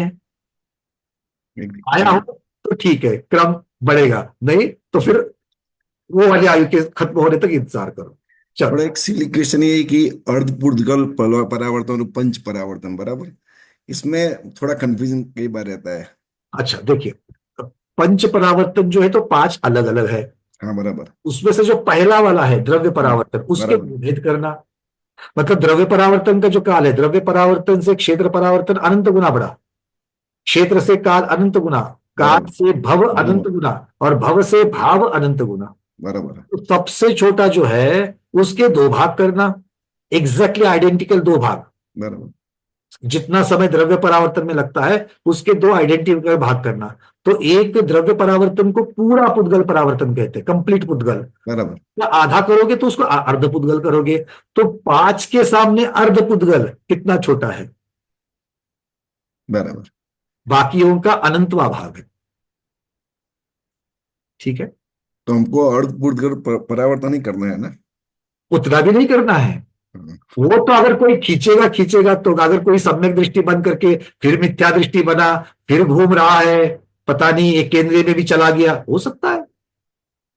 बहुत से जीव है कि जो पंचेंद्रिय बने, सैनी बने, अच्छा सम्यक दर्शन प्राप्त कर लिया और फिर मिथ्या दृष्टि हो गए, देव आदि पर्याय में जाकर के फिर वहां से निकल करके स्थावरों में चले गए, और स्थावर में जाकर के सागरों का काल 2-2 हजार सागर तक वहां पर पड़े रहे, अलग अलग भव, स्थावर के ही भव हो रहे उनके, इतना लंबा काल। और इतना लंबा काल करते करते सम्यक दर्शन होते वक्त वो जो मिथ्यात्व के 3 टुकड़े किए थे ना, वो 3 टुकड़े भी वापस जुड़ करके एक ही टुकड़ा हो जाता है, मिथ्या तो प्रकृति बन जाती। इतना लंबा काल वो घूमते रहते हैं और फिर प्रथमोपशम करके, क्योंकि उनके पास अब तो उनके पास वेदक सम्यक्त का तो कोई चर्चा ही नहीं बची, क्योंकि वेदक प्रवृत्ति जो है सम्यक्त प्रकृति वो तो वापस जुड़ गई, वो तो है उसके पास। तो फिर उसको प्रथमोपशम करके फिर प्रथमोपशम के समय में फिर 3 टुकड़े करने पड़ेंगे। तो इस प्रकार से ऐसे, यही तो परावर्तन है। अर्धपुद्गल करना है तो पंचेंद्रिय से स्थावर, स्थावर से पंचेंद्रिय, पंचेंद्रिय से स्थावर, ऐसे अनंत सागर वर्ष। यहां तो सिर्फ 2000 सागर वर्ष की बात चली थी। एक बार अगर सारे के सारे स्थावर के अगर पर्याय पूर्ण करनी है तो वो तो संख्यात सागर वर्ष आ जाएंगे। संख्यात के आगे असंख्यात सागर और असंख्यात सागर के आगे अनंत सागर। मतलब अर्धपुद्गल परावर्तन बहुत बड़ा है, बहुत बड़ा है। और हो सकता है कि हम लोग अब वो अर्धपुद्गल परावर्तन में ही है, हो सकता है कि हम लोगों ने, देखो इस जन्म में हम लोगों ने सम्यक तो पाया है, मैं तो नहीं मानता। हम लोग फिसल गए थे, वापस सम्यक तो पाया, मैं ये मानता हूं। क्योंकि अगर ऐसा नहीं होता तो इतने स्वाध्याय करने के भाव, और यहां पर बैठे हुए सभी ने इस प्रकार की चीजें की होगी कि भाई जितना पोर्शन हम लोग अलग अलग ग्रंथों का पढ़ रहे हैं उसमें से कुछ जो है वो तो पढ़ा हुआ मतलब एकदम इजी लगता है, और कुछ कभी नहीं पढ़ा, ऐसे जैसे इतना कठिन लगता है। तो जो सिंपल लगता है वो हम लोगों ने कभी ना कभी तो पढ़ा है, कभी ना कभी तो समझा है। और अगर कभी ना कभी तो पढ़ा है और समझा है, इसका मतलब है हमने किसी तो पहले वाले पर्यायों में सम्यक तो पाया है।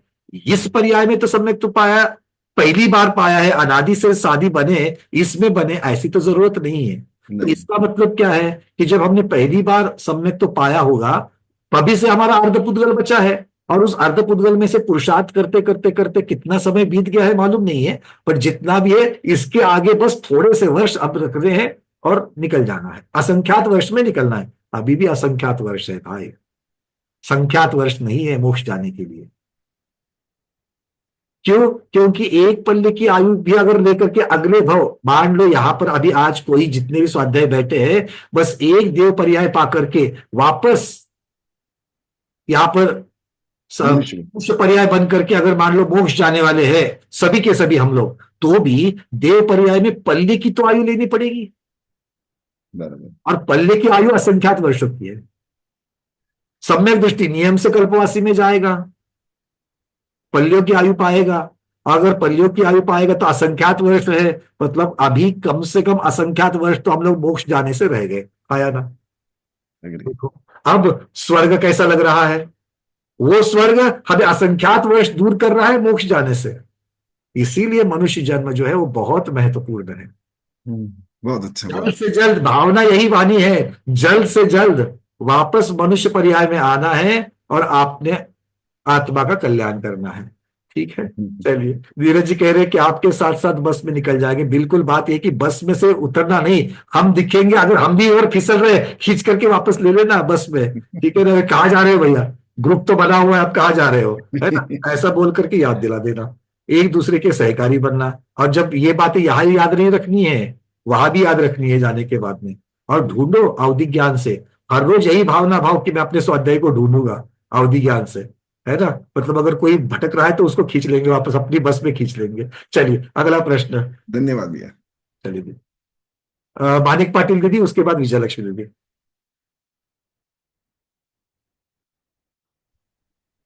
वंदना भैया जी। हाँ दीदी। एक जीव स्व क्षेत्र परावर्तन आणि परक्षेत्र परावर्तन दोन्ही एकाच वेळी होऊ शकतो का? बहुत बार चर्चा कर ली दीदी, बिल्कुल कर रहे हैं। सभी परावर्तन एक साथ चल रहे हैं, सभी चल रहे हैं। पूर्णपणे एकाच वेळी होतो? देखो आप अगर इस प्रकार से चर्चा अगर एक साथ शुरू करोगे और दोनों को लगने वाला कालावधि समान है तो एक साथ पूरे हो जाएंगे। ये कथन समझने के लिए है, किंतु साक्षात में ऐसा होवे ही ये जरूरी नहीं है। ठीक है, ठीक है, धन्यवाद। चलिए विजयलक्ष्मी दीदी। अभी कोई दो जीव समझो सेम टाइम पर परावर्तन चालू कर सेम टाइम पर परावर्तन खत्म करते क्या? नहीं, ऐसा कुछ ऐसा नहीं रहता कभी। पूर्ण जीवन की चर्चा करोगे तो अगला भाव कहा आपके लेशा के अनुसार आप अगला भाव लोगी। 101 पर आप जब ले रही हो तो 101 पर मैं लूंगा, इसकी क्या गारंटी है?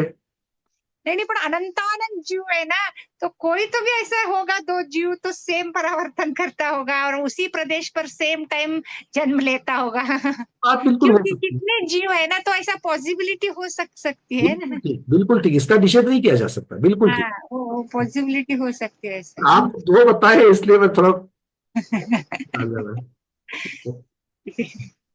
हाँ भाई, और सारे हाथ तो ऊपर के खत्म हो गए। अब कोई बचा है? क्योंकि समय तो आपका पूरा हो रहा है, फिर भी अभी हमारे पास 10 मिनट है। और किसी का प्रश्न? मीना विनायक दीदी, आपका हाथ ही नहीं दिख रहा मुझे। हैंड रेस का बटन दबाइए, तब तक हम लिली दीदी से बात करके आते हैं। हाँ लिली दीदी, पूछिए। हाँ वंदना भैया, मेरा ये क्वेश्चन था कि इतना फिक्स है कि इसी तरह से काम होना, तो फिर कर्म जो है, हर जीव के कर्म और उसके परिणाम तो अलग अलग होते हैं। तो बिल्कुल, इसमें इतने सारे जीव, एक प्रदेश, एक ही जगह, एक एक प्रदेश बढ़ना, इतना फिक्स सब चीज कैसे संभव है ये सब? ये फिक्स तो सिर्फ पद्धति है, जीव उसके ऊपर से जावे ये जरूरी नहीं, क्योंकि कर्म तो उसको देखो, 101 पर जन्मा तो अगले में 102 में जन्मेगा क्या? वो तो कर्म उसको कहीं भी लेके जा सकता है। कौन सा कर्म? गति कर्म, आयु कर्म, कहीं भी। हाँ हाँ, तो फिर काल की अपेक्षा से अलग अलग होएगा वो बिल्कुल समय। ठीक, बिल्कुल ठीक। सबके परावर्तन का काल अलग अलग है। अलग अलग होएगा, हाँ जी वंदना भैया। तो कर्म की तो बड़ी भूमिका है, और इसीलिए निश्चय को अपने हाथ में पकड़ के रखना है।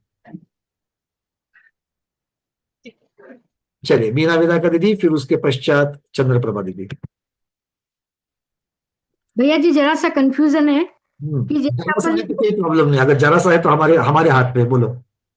लोकाकाश के 8 प्रदेशों पर, शरीर के 8 प्रदेशों को लेकर जन्मा, पर हाँ, जब दूसरी बार जन्म लेगा तो उन्हीं 8 प्रदेशों पर लेगा, या जो 100 प्रदेश है उनमें से असंख्यात बार, क्योंकि सर्वजगन्य अवगाना असंख्यात प्रदेशों की है, इसलिए पहले असंख्यात भव, जब तक वो 8 मध्य प्रदेश के 7 ही पूरे नहीं होते तब तक आगे वाले का क्रम नहीं आएगा। और ये क्रम से वहीं पर लागू हो जाए ये जरूरी नहीं है।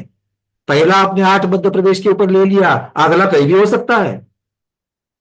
पर वो 8 प्रदेश होना जरूरी है भैया जी। हाँ, मतलब जब तक वहां पर घूम करके 8 मध्य प्रदेश के ऊपर नहीं आएगा, दूसरी बार, तीसरी बार, चौथी बार, तब तक ये काउंट नहीं बढ़ेगा। और ये काउंट के बीच में कहीं भी आ सकता है, फिसल सकता है।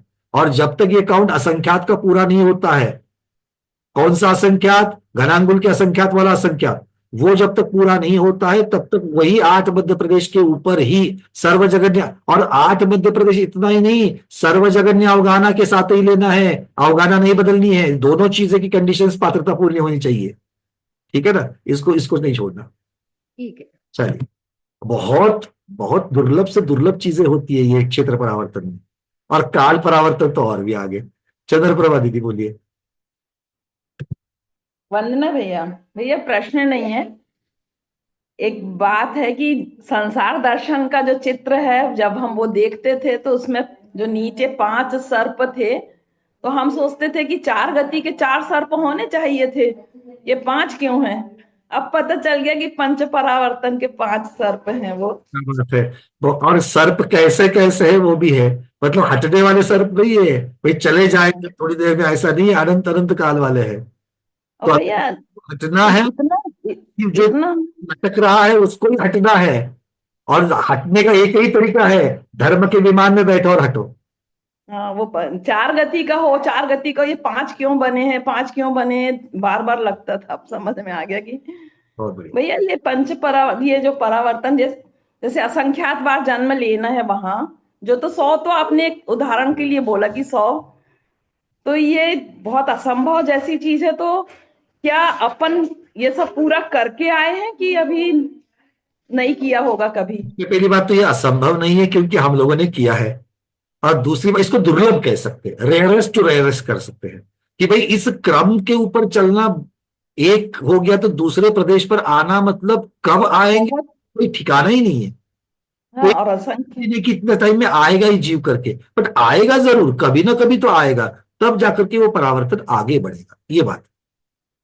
तो ये तो बहुत कठिन काम था, और जो अपन करके आ चुके क्या शायद। उदाहरण क्या है, आप लोगों से बातें करते करते बड़े सारे उदाहरण आते हैं। घर में हम लोग हर रोज झाड़ू लगाते कि नहीं लगाते? हाँ, किंतु ऐसे कुछ कोने रहते हैं जो घर के ही है, आंखों के सामने है, वहां पर हर रोज झाड़ू नहीं जाता, किंतु किसी दिन वहां पर झाड़ू चला जाता है। सोफे के अंदर वाला कोना, फ्रिज के नीचे, बारी के नीचे, बिल्कुल छोटी सी जगह रहती है। अब घर के अंदर का है तो हम लोग अपने घर में भ्रमण करते हैं कि नहीं करते? पूरे घर में भ्रमण करते हैं। और झाड़ू को लगाकर, झाड़ू की अपेक्षा से तो हम लोग पूरे घर का स्पर्श करते हैं, पर फिर भी घर का ही कोना है, किंतु हर रोज स्पर्श नहीं होता है। तो वह मतलब वो ऐसी दुर्लभ बातें होती है कि कोई ये हो रहा है तो वहां पर पहुंचने के लिए जिसने पूरा किया उसको एक तमगा तो मिलना चाहिए। ऐसे ही फ्लूक होता है ना, एक दिन अरे वहां तक नहीं पहुंच गए तो वहां पहुंच जाता है वो। ऐसा नहीं कि हर रोज हम लोग पहुंच नहीं सकते, पहुंच सकते भी है किंतु पहुंचते नहीं है। ठीक है, चलिए। जिसने पूरा किया उसको एक तमगा तो मिलना चाहिए। क्या मिलना इतना चाहिए? मेडल। तमगा, मेडल। इतना कठिन काम पूरा किया। भाई, और वो ऐसा मेडल मिलता है, ऐसा पूरा करने के लिए नहीं मिलता, क्योंकि ये गंदी चीज है। गंदी चीज को पूरा करने के लिए कौन देगा? इससे निकलने के लिए मिलेगा। हाँ, चक्रव्यूह को पूरा करने के लिए नहीं मिलता, चक्रव्यूह पूरा करेगा तो मर जाएगा। चक्रव्यूह भेद कर बाहर निकलने वाले को मेडल मिलेगा, उसको शूरवीर कहा जाता है। और यहाँ द्विपद के जो अत्युच्च चीज है, जो अनंत निराबाध है, कोई बाधा नहीं है, और जो अत्युच्च सुख है, अनंत काल का सुख है, वो मेडल में मिल रहा है। इससे बढ़िया क्या हो सकता है? उससे बढ़िया बहुत बढ़िया, बढ़िया कुछ नहीं। बहुत अच्छे से समझ में आता है भैया। अब कम से कम इसके आगे अब चंद्रप्रभा दीदी ने आपको याद दिला दिया मेडल क्या है। अब उस मेडल के लिए तो कम से कम पुरुषार्थ करना चाहिए। वंदना भैया। चलिए प्रमोद जी, हम वेट कर रहे थे, आज कोई आपका प्रश्न नहीं आ रहा है, बोलिए। मैं ये कह रहा था कि पहला तो आपने जो बताया था, जो कंफर्म कर रहा हूँ कि पर क्षेत्र में जब जीव जा रहा है तो वहां अवगाहना का कोई वो नहीं है ना? परक क्षेत्र की शुरुआत और पहले असंख्यात बार अवगाहना, वो तो ठीक है, वो तो ठीक है, उसके बाद नहीं है ना? उसके बाद नहीं। अच्छा, दूसरा ये सीरियल कैसे मतलब तय होगा? क्योंकि वो तो भरा हुआ प्रदेश तो पूरे मतलब कहाँ से कैसे सीरियल? इसलिए उन्होंने इतना ही कहा कि निकटवर्ती, आगम का शब्द ये है निकटवर्ती। निकटवर्ती का अर्थ ये होता है कि उसको लगा हुआ अगला प्रदेश। अब वो अगला प्रदेश 10 दिशाओं में हो सकता है जी, उसमें से आप एक ले लो, उसमें से एक ले लो और फिर उसके साथ में आगे बढ़ो। मतलब अब एक लेने के बाद फिर क्रम से वो जुड़ जाएगा अपने आप क्रम बना लेगा। क्योंकि आपने जैसे 101 ले लिया, अब 100 जो है 100 के सभी जगह से लगे हुए हैं, इसमें से आपने एक को 101 लगा लिया, तो एक को जब 101 लगा लिया तो दिशा भी आपकी क्लियर हो गई, तो उसी दिशा में जाना है। अच्छा, मैं अभी तक ये समझ रहा था कि जो आपने कहा था कि स्वदेशन मेरू के नीचे के 8 प्रदेशों पर वो जगन अवगाहना के 8 प्रदेशों के साथ वो उस पर जन्म लेता है, तो वो परक्षेत्र हुआ। बिल्कुल परक्षेत्र की शुरुआत, परक्षेत्र परावर्तन है। देखो आप, नीरज जी की भी बातों में मुझे ये चीज आ रही थी, मैंने बोलते बोलते रह गया मैं। आप जब स्वक्षेत्र और परक्षेत्र कह रहे हो, यहाँ पर आत्मा की अपेक्षा, द्रव्य की अपेक्षा से कथन नहीं चल रहा है। परक्षेत्र परावर्तन, ये परावर्तन का एक भेद है, और चूंकि ये आकाश द्रव्य की अपेक्षा से चलता है, इसीलिए उसको परक्षेत्र कहा गया है। स्वक्षेत्र में शरीर की अपेक्षा से है, और संसारी जीव का शरीर उसका खुद का है, और उसमें उसकी विवक्षा है, इसलिए उसको स्वक्षेत्र परावर्तन कहा गया है। तो स्वक्षेत्र में स्व संसारी जीव के अपने अवगाहना की चर्चा है, और परक्षेत्र में आप दूसरे द्रव्य के कौन से प्रदेश के ऊपर जन्म ले रहे हो उसकी विवक्षा है। तो ये स्व क्षेत्र का मतलब होगा वो प्रदेशों को, मतलब जगन अखबाना से शुरू होकर अपना वो जो प्रदेश बढ़ाता जाएगा अपने, वहां पर अपने ही शरीर की विवक्षा है, वहां पर कहाँ जन्म ले रहे हो आकाश में उसकी विवक्षा नहीं है। मतलब वो प्रदेश अपने प्रदेश बढ़ाता जाएगा, एक एक बढ़ के वो जन्म लेगा, मतलब ये आपका हुआ। उसकी विवक्षा नहीं, बस शरीर की विवक्षा है। और क्षेत्र में शरीर की विवक्षा नहीं है, कहाँ जन्म ले रहा है इसकी विवक्षा है। तो ये दोनों का फिर कॉम्बिनेशन कैसे होता है? कॉम्बिनेशन दोनों को मिलाकर के, कॉम्बिनेशन फिजिकली नहीं होता है, इन दोनों, ये दो अलग अलग घटनाएं हैं, दोनों को मिलाकर के क्षेत्र परावर्तन कह रहे हैं, बस इतनी सी बात है। जैसे हमारे पूना में बीचों बीच से मान लो एक नदी बहती है, और नदी के इस तट पर पूना बना है, नदी के उस तट पर पिंपरी चिंचवड बना है, तो दोनों क्षेत्र अलग अलग है, दोनों को मिलकर के पूना रीजन कहते हैं। वैसी ही बात है ये। तो वैसे इसका मतलब वो बीच में एक दूसरे को पूरा कर, मतलब अगर वो दो एक बढ़ा के वो अश्व क्षेत्र में भी जा सकता है और मतलब आगे बढ़ सकता, अश्व क्षेत्र में बढ़ सकता है। तो कंप्लीटली सेपरेट एंटिटीज है और दोनों पैरेलल चल रही है। मतलब दोस्तों मैंने उदाहरण लिया, दो जीव साथ चल रहे हैं, गमनागमन की क्रिया तो साथ हो रही है, किंतु बोलने की क्रिया साथ भी होवे जरूरत नहीं है। श्वासोश्वास दोनों कर रहे हैं, किंतु एक साथ श्वासोश्वास करे ये जरूरी नहीं है। कर भी सकते हैं और नहीं भी कर सकते, उनका दोनों का कोई नियम नहीं है। वैसे दोनों परावर्तन साथ चलेंगे, किंतु हाँ ऐसा कभी मेल बन सकता है कि एक ही भव में आप स्व क्षेत्र का वाला काउंट भी बढ़ा रहे हो और पर क्षेत्र वाला भी काउंट बढ़ा रहे हो, एक ही भव में ये हो सकता है, किंतु हर एक भव में ऐसा ही होवे ये जरूरी नहीं। तो इसका दूसरी बात यह है कि स्वच्छित और परक्षित का कोई कंपैरिजन है कि आधा होगा पूरा होगा, कितने समय इसमें लगता है दोनों में? की अपेक्षा से काल की अपेक्षा दोनों को समान काल लगता है। अच्छा, दोनों को समान काल लगता है, बस इतनी सी बात, इससे ज्यादा कोई उसकी कंपैरिजन नहीं है। ठीक ठीक, दोनों को समान लगता है काल। ठीक, स्वच्छित को परक्षित को दोनों को समान लगता है, दोनों को समान लगता है। और कितना अनंत सागर अनंत गुना। हाँ वो तो ठीक, अनंत सागर का अनंत गुना हो गया, वो तो ठीक।